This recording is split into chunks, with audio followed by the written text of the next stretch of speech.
Salut, bienvenue sur ma chaîne Filmzilla où j'aime faire des analyses et des critiques de films. C'est mon premier vidéo, mais je vous promets que ce sera pas le dernier. Mais sans plus tarder, je vais plonger dans le sujet d'aujourd'hui, le film Nerve, qui est sorti en 2016 et des conséquences que peut avoir une finale médiocre sur un film étonnamment bon. Dans la vidéo d'aujourd'hui, je vais faire un résumé du film, alors si vous l'avez toujours pas regardé, il est disponible sur Netflix Canada si jamais ça vous intéresse. Je vais décrire en profondeur la finale, donc si vous l'avez pas déjà regardé, vous pouvez pas me tenir responsable, ok? Je vais vous spoiler, c'est sûr, votre avertissement est maintenant. J'ai un peu honte d'avouer à quel point j'ai aimé le film Nerve. Peu de gens l'ont trouvé particulièrement marquant. Il s'est mérité une note de 66% sur Rotten Tomatoes. J'ignore si c'est les bons acteurs, la beauté des prises de vue ou le sujet intriguant, mais après avoir regardé le film une vingtaine de fois, je dois avouer qu'il compte parmi mes favoris. Nerve possède un visuel extrêmement magnifique à regarder, avec plusieurs couleurs néon. Il joue vraiment avec les textures, surtout avec la robe verte que le personnage principal, Venus, porte durant le film. Je vais en parler un peu plus à ce moment-là. C'est vraiment un film qui vaut la peine d'être regardé. Nerve possède la recette parfaite du film pour ados, unissant romance, aventure et suspense.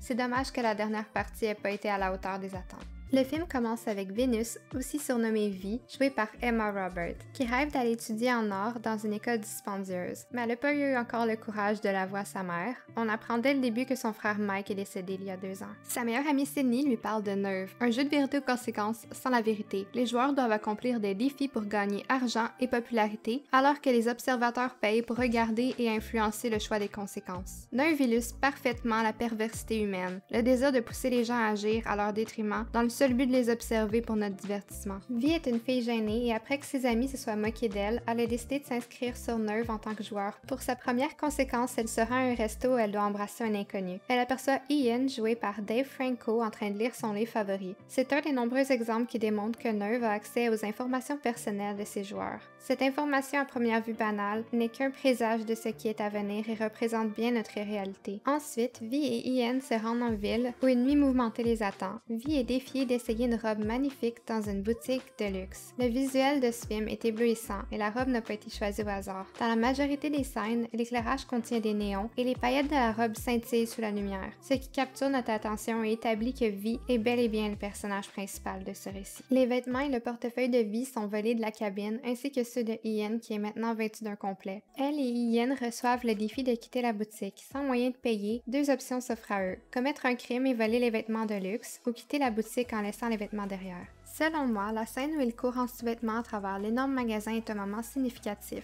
La scène nous permet de nous attacher davantage aux personnages en explorant leur vulnérabilité. En nous montrant cette facette de ces personnages, on les voit plus en tant qu'êtres humains qu'en tant que personnages dans un film, en plus d'être un moment assez cocasse à regarder.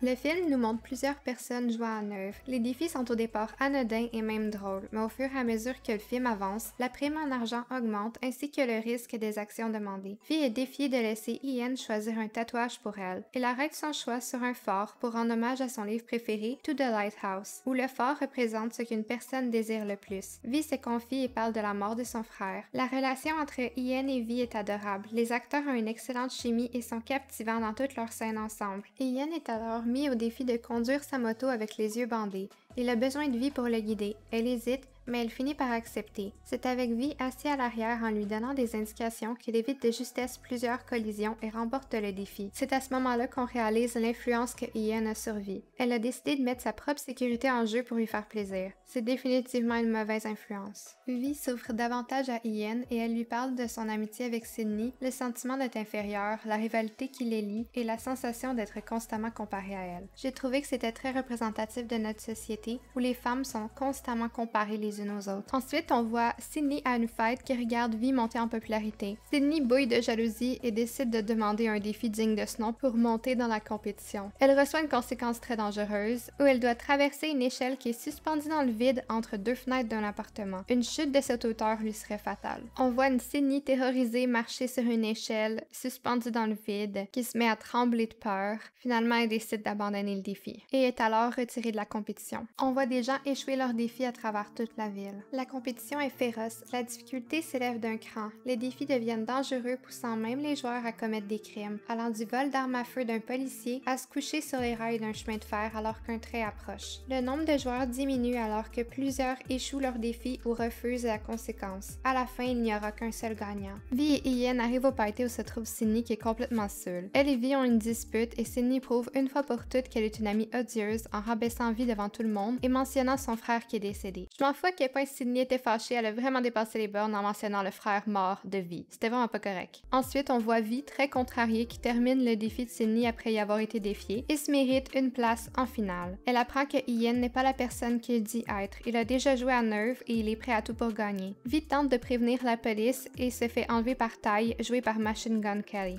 L'argent qu'elle avait gagné ainsi que toutes ses économies disparaissent de son compte en banque. Elle enfreint les règles et devient prisonnière du jeu. Son avenir est incertain. Elle doit gagner le jeu pour reprendre sa liberté, sinon sa vie et celle de ses proches sera ruinée par le créateur. Ian et Ty sont eux aussi prisonniers du jeu. Leur vie a été ruinée, leur identité volée. Le seul moyen de s'en sortir est de gagner la finale de Nerve. C'est à partir d'ici que le scénario s'écroule. L'histoire devient incohérente et plusieurs éléments ne font aucun sens. La réalité est tordue dans le but de conclure avec une fin heureuse. Je pense sincèrement que le film aurait été meilleur si les réalisateurs avaient maintenu un semblant de véracité et demeuré dans la limite du réel. Tommy et Queen sont apparemment de super hackers et planifient de pirater Nerve durant la finale et faire tomber l'anonymat des observateurs dans le but de les convaincre de quitter l'application afin de pouvoir la détruire. À la finale, Vi et Ian se font donner des armes à feu. Le premier qui tire sur l'autre gagne. Le temps s'écoule et personne ne tire, alors Ty fait son apparition. Vi tente de raisonner les spectateurs en expliquant qu'ils seront responsables si quelqu'un est blessé, même s'ils ne font que regarder. Un vote est déclenché et faisant preuve d'un manque de morale, la majorité vote pour que Ty tire sur Vi. C'est avec aucune hésitation que Ty pointe son arme vers elle et tire. Vi s'effondre au sol et semble inconsciente. Pendant ce temps, la mère de Vi regarde impuissante en compagnie de Tommy et Queen qui ont piraté Nerve. Tous les utilisateurs reçoivent un message divulguant leur identité et spécifiant qu'ils sont un accessoire au meurtre. Tous se déconnectent et Queen supprime Nerve. Elle remet aussi l'argent sur le compte de Vi et tout est bien qui finit bien. Vi part pour étudier en art à l'école de ses rêves et continue de fréquenter Ian. La fin du film est absurde. Les créateurs de l'application Nerve sont censés être des génies de l'informatique, des pirates d'exception. Ils ne se sont jamais fait prendre par les autorités malgré avoir causé la mort de quelqu'un un an plus tôt. Ils ont créé une application qui ne laisse aucune trace, mais on est censé croire que deux ados réussissent à détruire leur serveur pour de bon. Même si l'application est détruite, rien n'empêcherait les créateurs de Nerve de retrouver Vi, Ian et Ty pour les tourmenter et se venger comme ils l'ont fait auparavant. Le livre qui a servi d'inspiration pour le film se termine avec Vi qui reçoit une notification de Nerve avec son prochain défi, prouvant qu'elle ne sera jamais libérée du jeu. Je pense que cette fin aurait été plus marquante. J'ai l'impression que les réalisateurs ont délibérément gardé la fin légère pour conserver leur classement PG-13. Si seulement le film avait exploré davantage les dangers de l'Internet, la nature sadique de l'humanité, il aurait réellement pu être remarquable. J'aurais aimé que les réalisateurs n'aient pas peur d'explorer le côté immoral et corrompu de l'homme, un peu comme le fait la série Black Mirror. Ça sera tout pour mon premier vidéo. Si jamais vous avez des suggestions de films à me recommander, écrivez-les en commentaire et moi je vous dis à la prochaine. Bye!